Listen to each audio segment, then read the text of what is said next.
AI usage is becoming more and more prevalent in schools and in the workplace. But what happens when AI doesn't work the way we expect? Today I'm sitting down with Dr. Falguni Shah, an adjunct faculty member at Adler University, best-selling author, speaker, and consultant with over 2 decades of experience in healthcare and a PhD in organizational leadership. She's here to help us understand how we can make AI safer, fairer, and more trustworthy. Welcome, Dr. Shah. To start us off, can you explain what does trustworthy AI mean? Thanks for having me. For me, trustworthy AI, it sits at the intersection of human intelligence, organizational values, and governance. So it's not just about technology working correctly. It's more about technology working responsibly. What I mean is it should enhance human judgment and not replace it. So it must be transparent, fair, and aligned with the culture and values we want to build. So in practice, I think about 3 pillars. The first one is clarity. So every tool needs a clear purpose, clear data input, and clear limitations. We need to understand how it really works and what we hope to learn from it so we can rely on it, especially in areas where people are involved and real lives are involved in terms of users and customers. The second thing that is important in my mind is the design. Is there equity in the design? So we should evaluate the bias and the impact that it has on the users. So the key question to ask here is, does the tool amplify the existing inequities and the biases, or does it close the gap?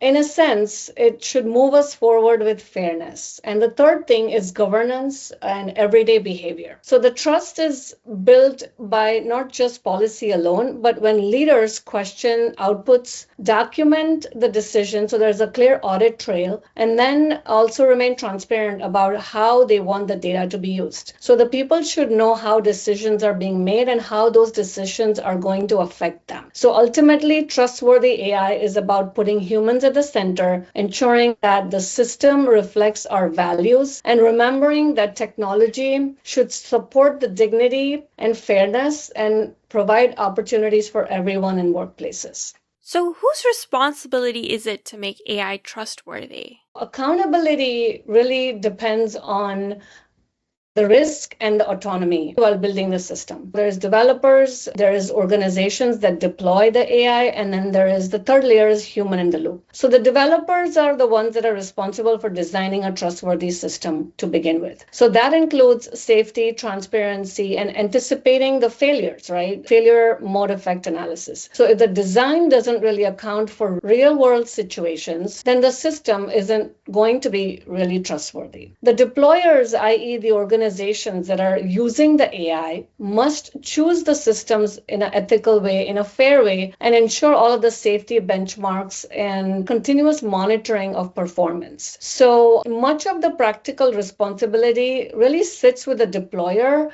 in my opinion, because they are the ones who are going to decide what is going to be used and how it is going to be used. The third individual is a human in the loop. Oversight only works if humans really have the authority to question the decisions and the tools. So who is ultimately making the decisions? How often these decisions are being made and the review is done? And do they have the right access and the right information to make the decision? And do they have the power to override the decisions? If we're not holding the humans that are making these decisions accountable, then do we really have a fair process, right? So a helpful way to understand this, like I said earlier, is thinking about the risk.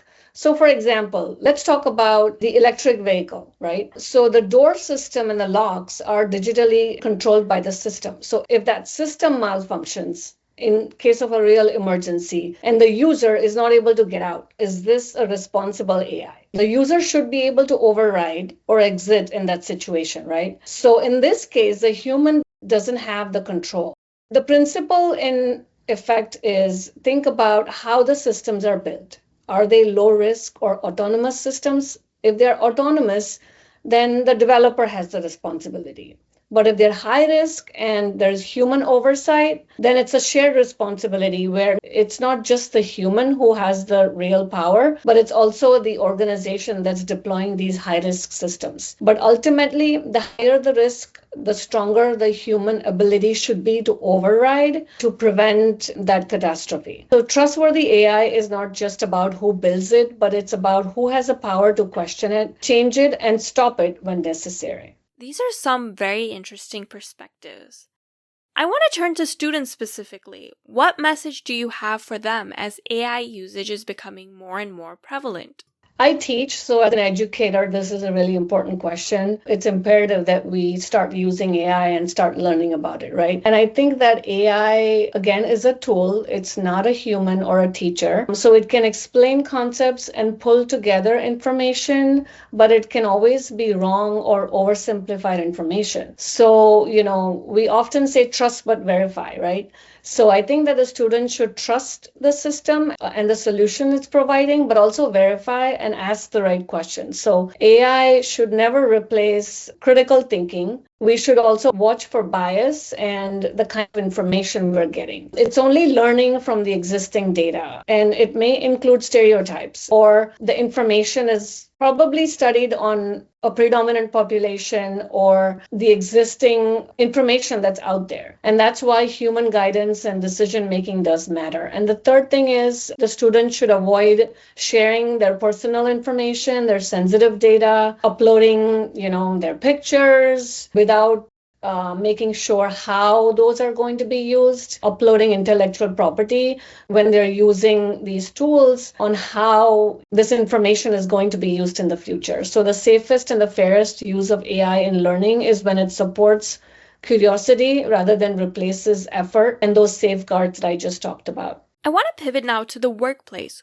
What should workplace culture be around AI? There is two sides to it. There is a motivating side where people feel a sense of agency and purpose when new technology is embraced, especially in sectors like healthcare. And then there's a draining side where, there's mass layoffs, people are nervous and they think that AI is going to replace humans. The oversight roles can be mentally taxing as well, and they can also be emotionally taxing. People are looking at complex outputs under time pressure. Decisions affect careers and access to services. There's an emerging term called algorithmic vigilance, which means constantly being on the guard for the errors. Our data scientists and people who are analyzing complex data can probably relate to it, that it creates that fatigue. And it is similar to paramedics, that are acting in case of emergencies. And the sense of urgency that they feel, this algorithmic vigilance is kind of similar to that. And it can cause decision fatigue, it can cause moral distress, it can cause conflict with human judgment and isolation. So it's important for organizations to keep this in mind and provide clear decisions and right escalation pathways for the teams. So what I mean is, our teams on a rotating basis, those that are overwhelmed, are we providing training and in how to recognize those biases and how to manage uncertainties? And then last but not the least, are we providing literacy and equity for those AI tools that we're using? So most importantly, we must reframe the roles as leaders and think that human isn't just there to catch the errors, they are there to ensure the system is fair and just. Well, that's all for today, folks. If you're interested in booking a coaching session with Dr. Shah or inviting her to speak, all of the links are in the description below. Stay tuned for next week's video, where we'll be talking with Dr. Shah about raising young women with confidence. M-E to the H-T-A plus, that's my zone. Leaping hurdles, breaking boundaries, never alone. Miss Paws on the block.